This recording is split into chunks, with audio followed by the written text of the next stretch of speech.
أي صورة ما شاء ركبك.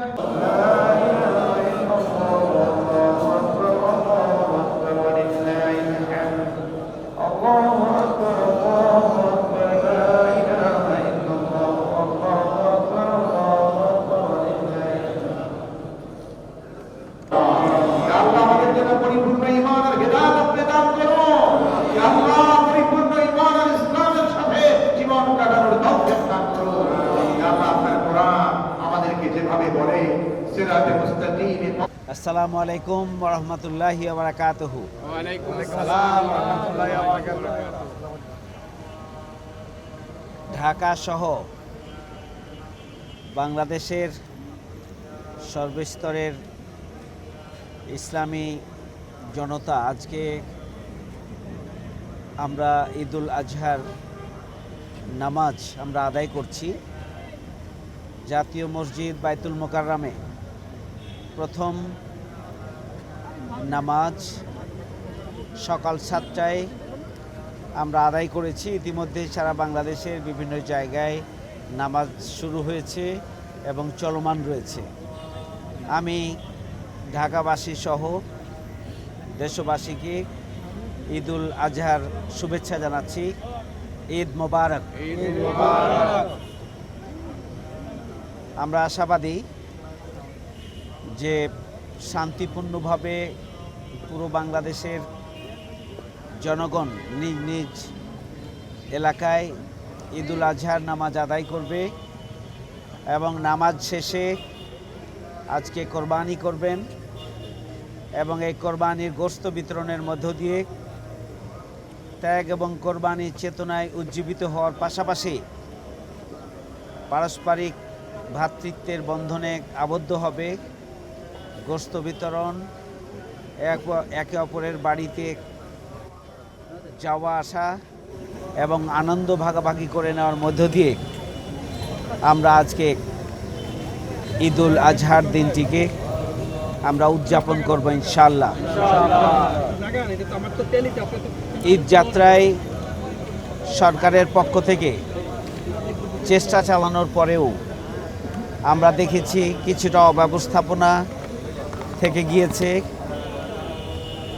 ঈদ থেকে বাড়িতে ফেরার পথে মানুষ মারা গিয়েছেন এবং কোনো জায়গায় টিকিটের মূল্য বেশি দিতে হয়েছে। আর উত্তরবঙ্গে বিশেষ করে ব্যাপক মাত্র 30% টাকায় জমির মালিক হয়ে নতুন বাংলাদেশের গড়ে তোলার স্বপ্ন দেখা বাংলা বসতি। যে যানজট, এই যানজটের কারণে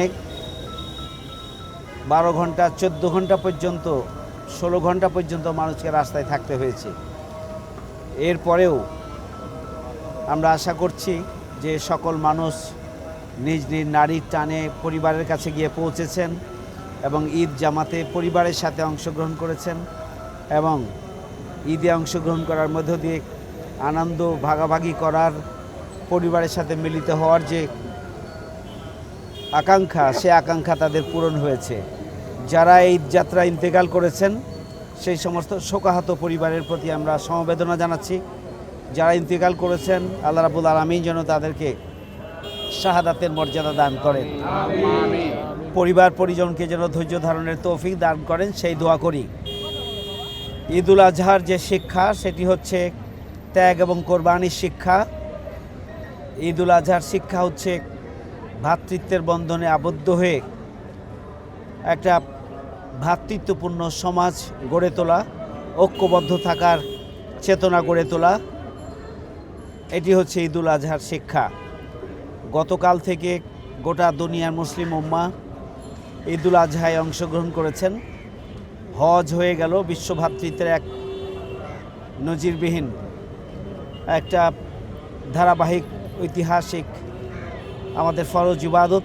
এটি প্রত্যেক বছরে আমাদের ঐক্যবদ্ধ থাকার চেতনা আমাদের শিক্ষা দেয়। ত্যাগ এবং কোরবানির চেতনায় উজ্জীবিত হয়ে আমরা যদি ঐক্যবদ্ধভাবে আমাদের এই প্রিয় বাংলাদেশকে আমরা গড়ে তুলতে পারি, তাহলে আমরা একটি নতুন বাংলাদেশ বিনির্মাণের যে স্বপ্ন, সেই স্বপ্ন আমরা বাস্তবায়ন করতে পারবো ইনশাআল্লাহ। রাজধানী সহ সারা দেশে যে বিপুল পরিমাণ পশু কোরবানি হবে, লক্ষ লক্ষ কোরবানি হবে, পশু কোরবানি হবে, আমরা আমাদের প্রিয় ভাইদের প্রতি আহ্বান জানাতে চাই যে পশু কোরবানির পরে আমরা যেন এর বর্জ্য পরিষ্কার করে নিজ দায়িত্বে আমাদের যে নাগরিক দায়িত্ব রয়েছে সেই দায়িত্ব আমরা পালন করি। পাশাপাশি পরিষ্কার পরিচ্ছন্নতা ঈমানের অঙ্গ, আমরা যেন ঈমানি দায়িত্বও পালন করি। আমি ঢাকাবাসীকে বলবো, জামাত ইসলামী সর্বস্তরের নেতাকর্মী, ঢাকার সর্বস্তরের নাগরিক সহ গোটা বাংলাদেশের নাগরিক, আমার প্রিয় চাঁপাইনবাবগঞ্জের নাগরিকদের প্রতি আমি আহ্বান জানাতে চাই যে আমরা সবাই মিলে পশু কোরবানির পরে যেন আমরা বর্জ্য পরিষ্কার করে আবারও আমরা আমাদের পরিবেশকে সুন্দর এবং স্বাস্থ্যকর রাখার জন্য আমরা যেন নিজ নিজ জায়গা থেকে ভূমিকা পালন করি ইনশাআল্লাহ। আপনারা সকালবেলা সাংবাদিক বন্ধুগণ এখানে উপস্থিত হয়েছেন, অনেকেরই ঈদের নামাজ এখনও হয়নি। আমি আপনাদেরকে এবং দেশবাসীকে আন্তরিক কৃতজ্ঞতা জানাচ্ছি এবং আবারও সবাইকে ঈদুল আজহার শুভেচ্ছা জানাচ্ছি। ঈদ মোবারক। ভালো থাকবেন সবাই।